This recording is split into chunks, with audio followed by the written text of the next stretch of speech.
Ikigai, The Japanese Secret to a Long and Happy Life, by Hector Garcia and Francesc Marias. Introduction. Imagine a small, quiet town, nestled between lush green hills and the crystal-clear waters of the East China Sea. A place where the air is clean, the pace of life is unhurried, and the laughter of old friends echoes through the village square. Now, imagine that in this town, it's not unusual to see someone celebrating their 100th birthday. In fact, it's quite common. This isn't a fantasy. This place is real. It's a village in Japan called Ogami, located on the island of Okinawa. It's been nicknamed the Village of Longevity because it boasts the highest life expectancy in the world. Here, people don't just live longer, they live better. You'll find people well into their 90s and even past 100, still working in their vegetable gardens, walking to visit friends, and gathering to sing and dance together. What is their secret? Is it the subtropical climate? The fresh, antioxidant-rich food? Two friends, a writer named Francesc Marias and an engineer named Hector Garcia, became obsessed with this question. Their journey began, as many great adventures do, in a tiny, unassuming bar on a rainy night in Tokyo. They were from different worlds, one living in Spain, the other in Japan, but they were connected by a shared curiosity. They wondered why some people seem to have a deep passion for life, a fire that keeps them going, while others just drift along. Their conversation eventually turned to a mysterious Japanese word, Ikigai. This one word seemed to hold the key. It's a concept that translates roughly to the happiness of always being busy, or more profoundly, a reason for being. It's the reason you get up in the morning. And the more they learned, the more they believed that this single idea might explain the extraordinary health and happiness of the Okinawan people. So they packed their bags and traveled to the Village of Longevity to learn from the masters themselves. What they discovered is the heart of the international best-selling book, Ikigai. It's a book that has touched millions, not because it offers a quick fix, but because it reveals a timeless and deeply human philosophy. And that is my promise to you today. By the end of our time together, you won't just understand what Ikigai means. You'll have a roadmap to help you discover your own. You will learn the secrets of the world's longest living people, simple, profound lessons on how to fill your days with more joy, more purpose, and a deeper connection to life itself. This isn't about adding years to your life, it's about adding life to your years. Book summary. Our story starts with that one powerful word, Ikigai. According to the Japanese, everyone has an Ikigai. It's hidden deep within us, and finding it requires a patient search. For some, it might be their work as an artist or a scientist. For others, it could be raising a family or nurturing a community garden. Your Ikigai is the intersection of four fundamental things: what you love, what you are good at, what the world needs, and what you can be paid for. When what you love is also what you're good at, you have a passion. When what you're good at is also what you can be paid for, you have a profession. When what you can be paid for is also what the world needs, you have a vocation. And when what the world needs is also what you love, you have a mission. Right in the center of all four, where passion, profession, vocation, and mission overlap, that's where you find your Ikigai. It's the sweet spot where your personal joy meets a broader purpose. And this isn't just a nice idea. In Japan, having a purpose is so essential that they don't even have a word for retirement in the way we think of it, as leaving the workforce for good. Many Japanese people continue doing what they love for as long as their health allows. Why would you stop doing something that gives you a reason to get up in the morning? This brings us back to Okinawa and the 5 blue zones, the places on Earth where people live the longest and healthiest lives. Okinawa, Japan. Sardinia, Italy. Loma Linda, California. The Nicoya Peninsula in Costa Rica. and Ikaria, Greece. Scientists who have studied these communities found a few things they all have in common: a healthy diet, gentle daily exercise, and strong social ties. But they also found something else, something deeper. They all had a strong sense of purpose. An Ikigai. So, what does this life of purpose actually look like? The author's journey to Ogami gives us a beautiful picture. The first thing they noticed was the incredible friendliness and joy of the residents. People were laughing, joking, and always busy, but never in a rush. They learned that a core principle of Okinawan life is something called a moai. A moai is an informal group of people with common interests who look out for one another for their entire lives. It's a lifelong circle of friends, a second family. They meet regularly to chat, play games, or share a meal. They also pool money, so if someone falls on hard times, the group can support them. This creates an incredible sense of security and belonging.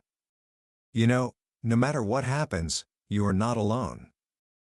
They also practice uemaru, or teamwork. From a young age, they learn to help one another.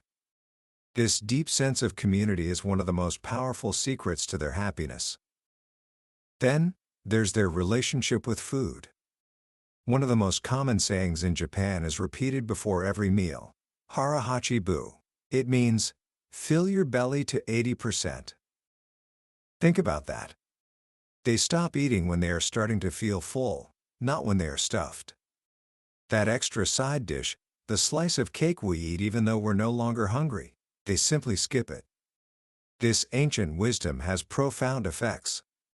It gives their bodies a break from long, energy-draining digestive processes, which helps slow down cellular aging. Okinawans consume about 1,800 calories a day, compared to the 2,200 to 3,300 common in the United States. This isn't about deprivation, it's about moderation. And what are they eating? Their diet is a rainbow of variety. They eat hundreds of different foods regularly, with a special focus on vegetables, tofu, sweet potatoes, and a small amount of fish. They rarely eat sugar and consume very little salt or processed food. And they drink tea constantly, especially a local jasmine tea called sanpin cha, which is packed with antioxidants that protect the body from damage and aging. One of their local superfoods is a small, lime-like citrus fruit called shikuwasa.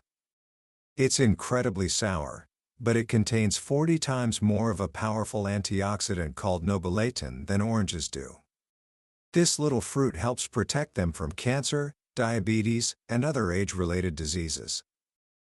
So we have community and diet. The third pillar is gentle, constant movement. The people in Ogami don't run marathons or lift heavy weights at the gym. They are simply in a constant state of low-intensity motion. They work in their gardens every day. They walk to visit their neighbors. They play a local sport called gateball, which is a bit like croquet. Even those over 100 years old are active. One of their most important daily rituals is something called radio taiso. These are simple, 5-minute mobility exercises that were once broadcast over the radio. The movements are gentle, raising your arms above your head, twisting your waist, bending your knees. It might seem basic, but think about our modern lives. We spend hours hunched over computers and phones, our arms always down. Radio taiso is designed to move every joint in the body, promoting flexibility and starting the day with a burst of energy. It's a perfect example of their philosophy. A little bit of movement, every single day, adds up to a long and healthy life. But Ikigai is not just about what you do. It's about how you think and how you feel. It's about having a mind that is as active and healthy as your body. And this is where the book introduces another profound concept: flow. You've probably experienced it. You're working on something you love. Maybe it's playing an instrument, writing, coding, or even skiing down a mountain. You become so completely absorbed in the activity that everything else melts away. Time seems to disappear. Your ego dissolves, and you feel at one with what you are doing. That is the state of flow.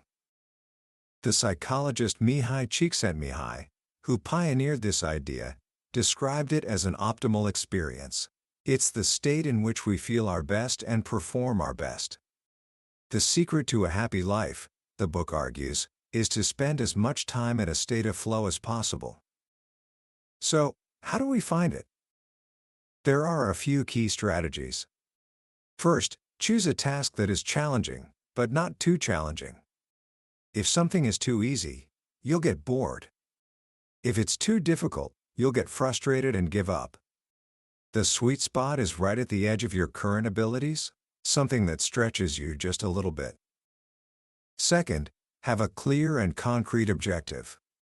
You need to know exactly what you're trying to achieve. An Olympic athlete isn't just thinking about winning. She is focused on the immediate next movement, the precise angle, the perfect breath. The goal is there, but the focus is on the process. And third, perhaps the most important lesson for our modern age, concentrate on a single task. We live in an epidemic of multitasking.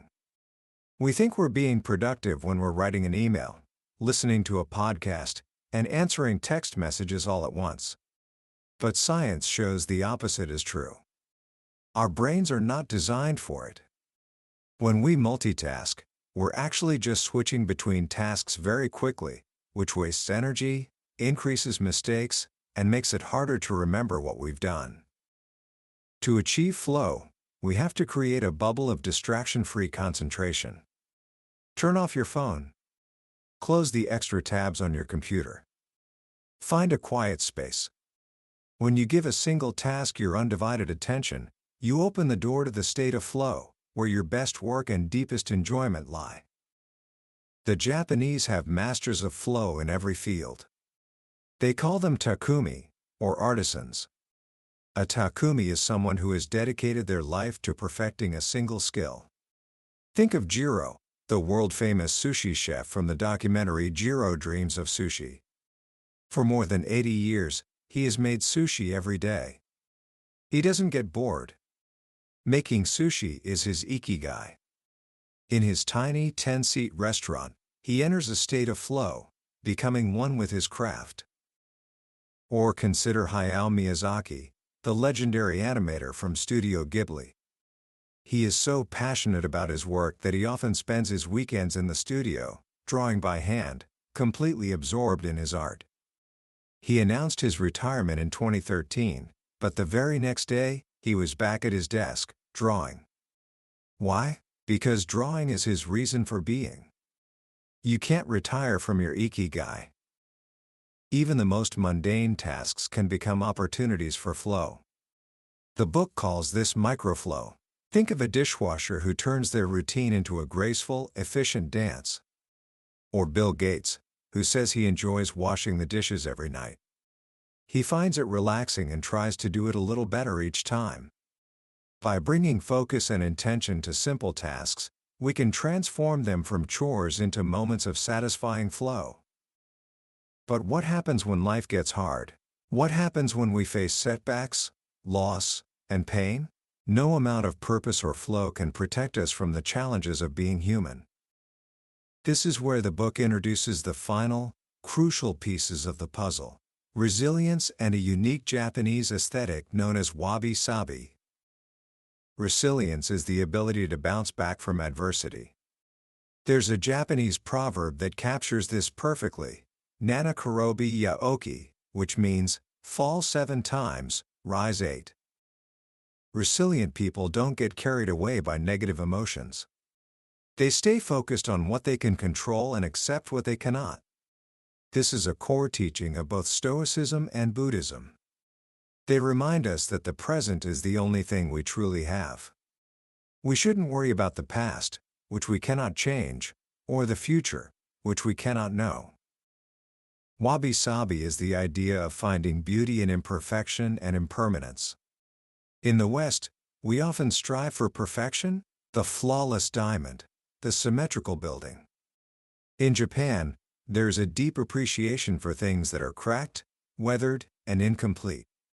An old, misshapen teacup is valued more than a perfect, mass-produced one because its flaws tell a story. Wabi-sabi teaches us to accept that life is not perfect. We are not perfect. And that is where the real beauty lies. It frees us from the stress of chasing an impossible ideal and allows us to find peace in the way things are. Complementing this is the concept of Ikigai, which means, this moment exists only now and won't come again. It's a reminder to cherish every encounter, every conversation, every cup of tea, because it is a unique treasure that will never be repeated. It pulls us out of our worries and anchors us firmly in the present moment. Finally, the book encourages us to go beyond just being resilient. It introduces the idea of anti-fragility, a term coined by the writer Nassim Nicholas Taleb. Something that is fragile breaks under stress. Something that is robust or resilient resists stress and stays the same. But something that is anti-fragile actually gets stronger from stress and shocks. Think of it this way: if you only have one source of income and you lose your job, you're in a fragile situation. But if you have a main job, a small side project, and a few investments, a job loss is still a setback, but it won't destroy you. In fact, it might be the push you need to turn your side project into a thriving business, making you stronger in the long run. To be anti-fragile is to welcome a little bit of randomness and uncertainty into your life. It means not putting all your eggs in one basket, whether it's with your finances, your friendships, or your skills. It's about understanding that every setback is also an opportunity for growth. And so, we arrive back at the heart of it all. The secret to a long and happy life isn't a single thing. It's a beautiful tapestry woven from many threads.